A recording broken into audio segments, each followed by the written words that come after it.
जमीन बेचकर पत्नी को पढ़ा लिखाकर पति ने बनाया लेखपाल। नौकरी मिलने के बाद पत्नी अपने पति को छोड़ गई, मांग रही कोर्ट से तलाक। पति अपनी पत्नी को जमीन बेचकर उसकी पढ़ाई लिखाई करवाता है और पत्नी का चयन लेखपाल के पद पर हो जाता है। कुछ दिनों तक सब कुछ ठीक रहता है, लेकिन आखिरकार पत्नी के तेवर बदल जाते हैं और वह अपने पति को छोड़कर मायके चली जाती है। और बात यहाँ तक नहीं रुकी, पत्नी ने अपने पति से छुटकारा पाने के लिए न्यायालय में तलाक की अर्जी दे दी। सालों तक मामला चलता रहा। न्यायालय ने पत्नी द्वारा तलाक की अर्जी को खारिज कर दिया। पीड़ित पति आज भी अपनी पत्नी और बेटी का इंतजार कर रहा है, लेकिन उसकी पत्नी उसके साथ रहने को तैयार नहीं है। आपको बताते चले कि पूरा मामला जनपद बाराबंकी में सतरिक थाना क्षेत्र के अंतर्गत गाल्हा मऊ गांव का है, जहां अमरेश कुमार की शादी थाना जैतपुर क्षेत्र के ग्राम याकूतगंज निवासी रामचरण की बेटी दीपिका के साथ 20 फरवरी सन 2009 में हुई थी। शादी के बाद ससुराल में दीपिका की पढ़ाई लिखाई पूरी हुई और दीपिका ने आगे पढ़ने की इच्छा जताई, तो पति अमरीश ने अपना खेत बेच दिया और उन पैसों से अपनी पत्नी दीपिका की पढ़ाई करवाई। 2018 में दीपिका का चयन लेखपाल के पद पर हो गया। इसके कुछ महीने बाद दीपिका अपनी छोटी सी बेटी को लेकर मायके चली गई। उसके बाद अपने पति पर उत्पीड़न का आरोप लगाते हुए तलाक का मुकदमा न्यायालय में दाखिल कर दिया। पीड़ित पति अमरेश ने बताया कि शादी के बाद से उसकी पत्नी से कभी कोई विवाद नहीं था और सब कुछ सही तरीके से चल रहा था, लेकिन जैसे ही दीपिका को नौकरी मिली उसके तेवर बदल गए। अब वह उसके साथ रहना नहीं चाहती है। कई बार अमरीश अपनी ससुराल जाकर अपनी बेटी से मिलना चाहा, लेकिन ससुराल वालों ने उसे धमकाकर वापस भेज दिया। अमरीश ने बताया कि उसकी लेखपाल के पद पर तैनात है। आखिरकार सच्चाई की जीत हुई और न्यायाधीश ने दीपिका के द्वारा अमरीश पर लगाए गए आरोपों को निराधार बताते हुए न्यायालय में मुकदमे को खारिज कर दिया।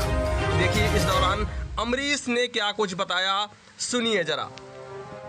हमारा नाम अमरीश कुमार है और हमारी पत्नी का नाम दीपिका और हमारी 2009 में शादी हुई थी। तब जो हमारी शादी हुई थी दीपिका के साथ, तो ये इंटर करके आई थी यहाँ हमारे घर। तो हम भी हाई स्कूल तक किए थे, तो ये पढ़ने में थोड़ा ठीक ठाक थी। तो बोले कि हमको पढ़ना है, तो हमने पापा से कहा, तो पापा ने कहा ठीक है, पढ़ना चाहती हैं तो इनको पढ़ाया जाएगा। इनको पढ़ाने लगे हम लोग, तो पैसा इकट्ठे कर के मजदूरी धतूरी कर के इनको पढ़ाया। तब 2010 में हमारी बिटिया पैदा हुई, नंदिता, 2010 में। उसके बाद 2011 में हमारी माता जी भी एक्सपायर हो गई, बहुत थोड़ी घर की दिक्कत हो गई। उसके बाद इनको हम पढ़ाते रहे, तो BA MA करवाएँ, BEd करवाएँ ग्रामांचल से, हैदरागढ़ से। तब जब पैसे मजदूरी करते थे, बाराबंकी जाते थे, 12 किलोमीटर चल के 11 ईंट देते थे। उसके बाद जो पैसा हमने जोड़ के पढ़ाया लिखाया, इनको पढ़ाई में लगाया, उससे काम नहीं हुआ तो पिताजी से बात करके हमने लोन करवाया खेती पे। जो हमारे पास जो कुछ थोड़ी सी खेती थी उस पे हमने लोन करवाया। लोन लेने के बाद जो पढ़ाई लिखाई में जो फीस बढ़ती गई, और तो हम पिताजी से फिर बात किए, तो 1 बीघा ज़मीन भी बेची हमने। तो 1 बीघा ज़मीन बेच करके इनको फिर आगे पढ़ाया लिखाया। जितना ही पढ़ना चाहती थी कोचिंग करवाई, लेकर भी जाते थे, मजदूरी भी करते थे, लेकर भी कोचिंग के लिए जाते थे, यहाँ वहाँ सारा दिन चलते रहते थे। उसके बाद पता चला 2018 में, मतलब काफ़ी परेशान हो गए, खाने की किल्लत होने लगी। मतलब सूखी रोटी भी हम लोग खा लेते थे। तब जाके 2018 में पता चला कि ये हरैया ज़िले में लेखपाल के पद पर इनकी पोस्टिंग हो गई है। तब ये वहाँ चली गई ट्रेनिंग के लिए, तो हम समझे कि वहाँ ट्रेनिंग हो रही है। तो उसके बाद 2-4 मंथ हुआ, तो हम वहाँ गए 1-2 बार, तो तब तो कुछ नहीं बताएं, मतलब 1-2 मंथ बाद गए तो कुछ नहीं हमसे कहा। कि यही कहा अब छुट्टी मिलेगी तो आएंगे घर।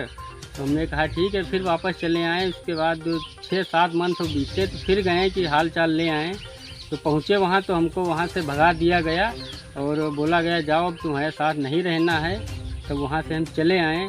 उसके कुछ दिन बाद यहाँ कोर्ट पे एप्लीकेशन डाले तलाक के लिए कि हमको रहना नहीं है इनके साथ में। ये सब बताएं कि हमको शराब पीते हैं, मारते पीते, यही सब बोलें। यहाँ कोर्ट पे एप्लीकेशन डालें 2019 में, जिसका आज जाके मुकदमा ये खारिज हुआ है।